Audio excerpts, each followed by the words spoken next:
নমস্কার। এই দেখুন বাদুরের মাথা হাড় সব জোগাড় করা আছে। এখানে আছে এইসব বাতের তেল বানানো আছে। এখানে অনেক তেল রয়ে গেছে। এখানে আমি তো থাকি না, এখানে রয়ে গেছে। আর এই নিশাতল, এই দেখুন এক ডিব্বা।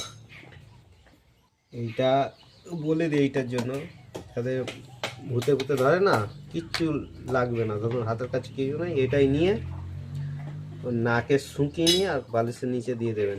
সারা রাত শুয়ে থাকবে, নিশ্চিন্তায় ঘুমাবে। ঘুমের ওষুধ খেলে যেরকম ঘুমায় না ওরকম ঘুমাবে। এটা করবেন, খুব উপকারী। এটা আমার এক বাংলাদেশি গুরুদেব এখানে থাকতেন, উনি সেই যুদ্ধের সময় চলে এসেছিলো। ওই ভদ্রলোক এখন পুরো অসুস্থ হয়ে গেছে, ধুসনি খালি বাড়িও না। উনি আমাকে এইটা শিখিয়ে দিয়ে গেছিলেন। এটা পুরো দেখুন নিশাতল ভর্তি ছিল এই ডিব্বাটা। কাজ করতাম, প্রচুর জিনিস এই সেই জায়গা আছে। এই দেখুন, আর এইটা দেখুন সেই আপনার হচ্ছে গর্জনের এই চিকর, অর্জুনের গর্জনে যে বিচ্ছেদের খেয়ে দিতাম, এই দেখুন সব রাখা আছে।